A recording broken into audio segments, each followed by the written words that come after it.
Foul is fair. Chapter 9. Into Faerie. Ashling's way to the nearest passage turned out to require a trip to Fremont Peak Park. The small group navigated the gravel paths that wound through the park, and then the crow and pixie led them out onto the grass and through some of the shrubbery to a spot that would be hidden from view of the most casual passers-by.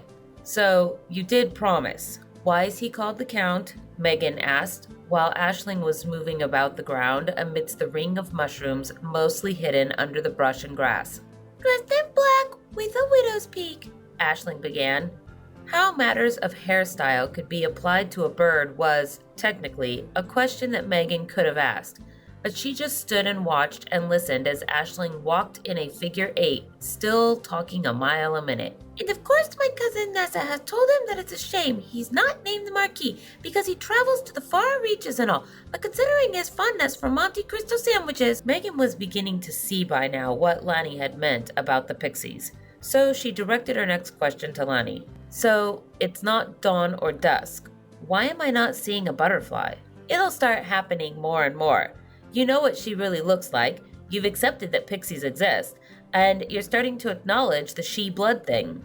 My dad being a fairy lord who decided to leave his magic realm and come join a rock band for a few years, that little thing?" "Gee, when you put it that way, it almost sounds silly," Lani said, unable to entirely avoid smiling. "You're sounding more like yourself, though." They glanced back to Aisling, who had stopped talking and stopped pacing.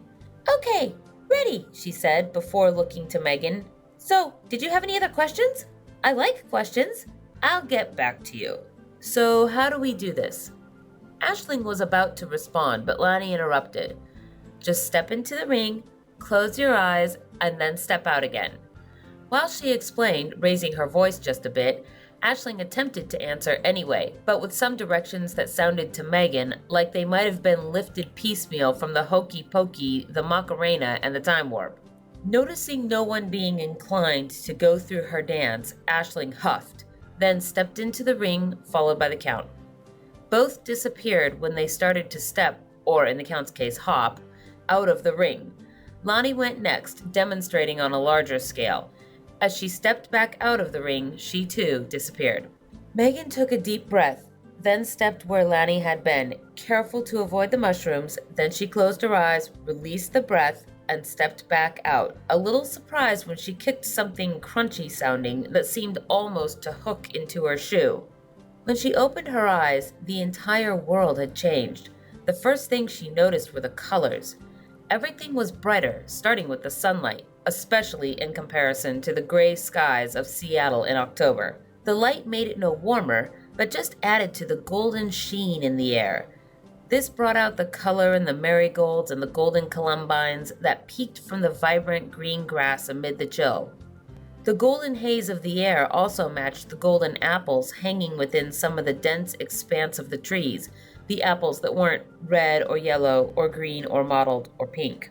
Megan noticed the second thing very quickly, because if she hadn't, she would have fallen right into the raspberry bush rather than recover her balance. As it was, she barely managed to extricate her foot from the thicket it was ensnared in. The raspberry bushes, too, were filled with all varieties, red and black and purple and blue, and yes, golden. All the fruit was large and ripe and glistening in the cold. Lani was waiting calmly by one of them, with the Count perched on one of her shoulders, and Aisling perched on the crow's neck. She turned at the sound of odd footsteps. Megan didn't blink, thanks to the preview of the night before, but it was a better look this time. The woman behind her was still Kasha. The facial features were right, she was the right size, and she still had the Saxon Violins t-shirt. Now, however, the rest of her clothing was of a distinctly more ancient Mediterranean style. She had loops of bronze-plated leather covering the top portion of her now fuzzy and hooved legs, while the Vespa helmet had become a bronze and ivory helm with 2 holes left for her impressive, curving horns. The kittens were again full-sized adult leopards, one still wearing a leather helmet and goggles, and the Vespa she'd been wheeling beside her had become a small chariot. The letter opener had likewise transformed, leaving Kasha with a straight bronze sword on one hip, The satirist grinned, striking a pose. Time for showing off later. We have a lot of walking to do, Lonnie called. Kasha sighed. Spoil sport. There was a grin, though, and she set to securing the chariot to the pair of leopards, though once the apparently tame cats were strapped in, Kasha just walked along beside it. As soon as everyone appeared ready, the Count lifted off Lanny's shoulder and began weaving through the trees, doubling back often to make sure the others didn't lose him. For a while, Megan just marveled at the world around her. When there was sufficient breaks in the trees to see them, towering peaks that looked like they dwarfed the Cascades and probably the Rockies as well loomed in the distance.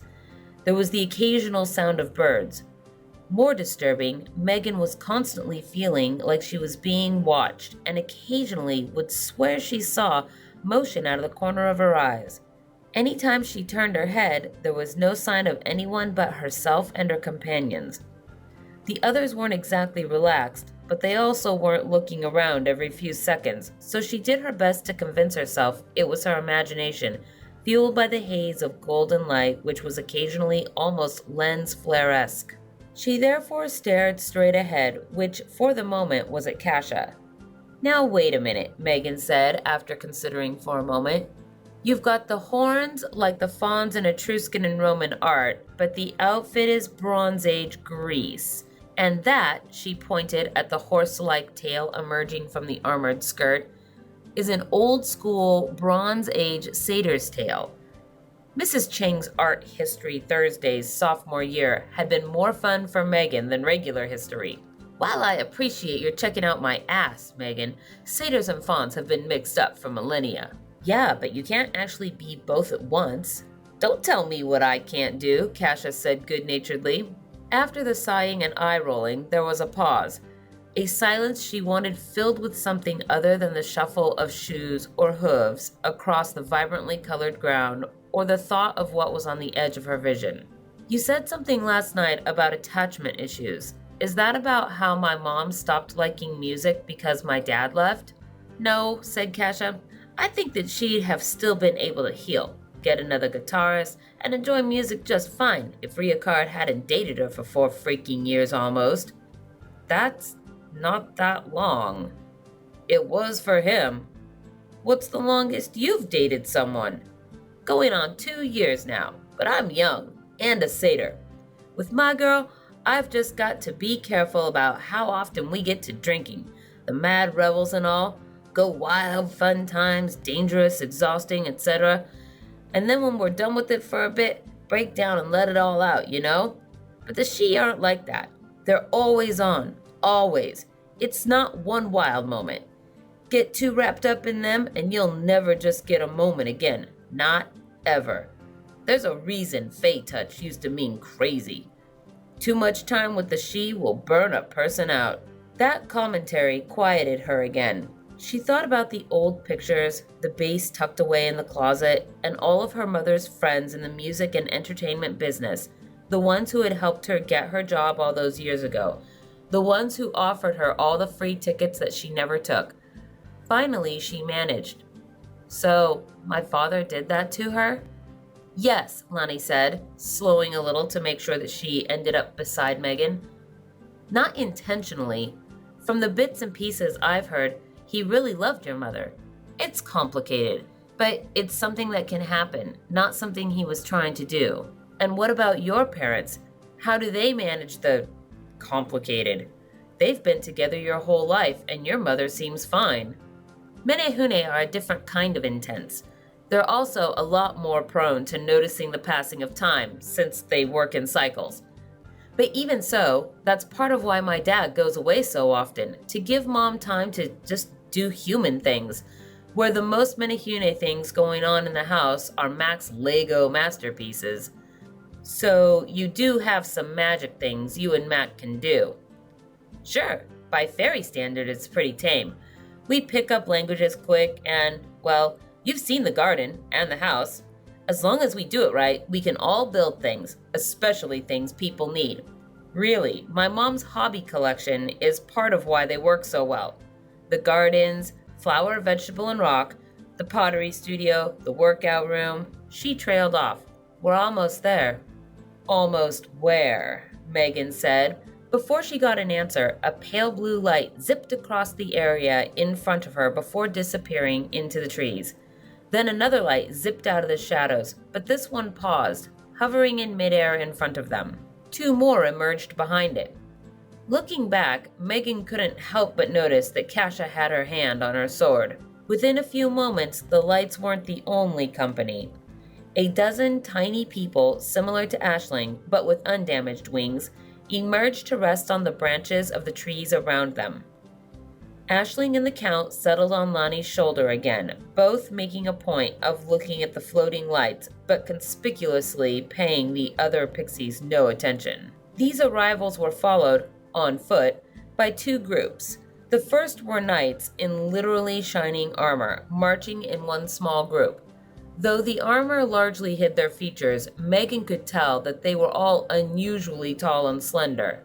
And while hardly silent, she was a bit surprised that they could move as quickly and quietly as they did in the full armor. The second group, Megan slowly realized, must be what redcaps really looked like. They were still very like people in many ways, but their clothing was mostly layers of rags bearing stains she didn't even want to identify. Their faces were broad, with flat noses and bright yellow eyes. It seemed like a third of their face was a grin, showing off their rows of broken and jagged teeth. Each one wore a different type of hat, but each one was mostly red, though they also bore the brownish stains of dried blood. Seeing them like this didn't help, but at least she wasn't freezing in place again. Lonnie stepped forward, and one of the pale lights advanced to float a couple feet in front of her. As it approached, Megan couldn't help but notice that, despite the light it shed, it radiated cold instead of the slight warmth of the lantern she'd expected. When it stopped advancing, Lonnie curtsied to the floating light.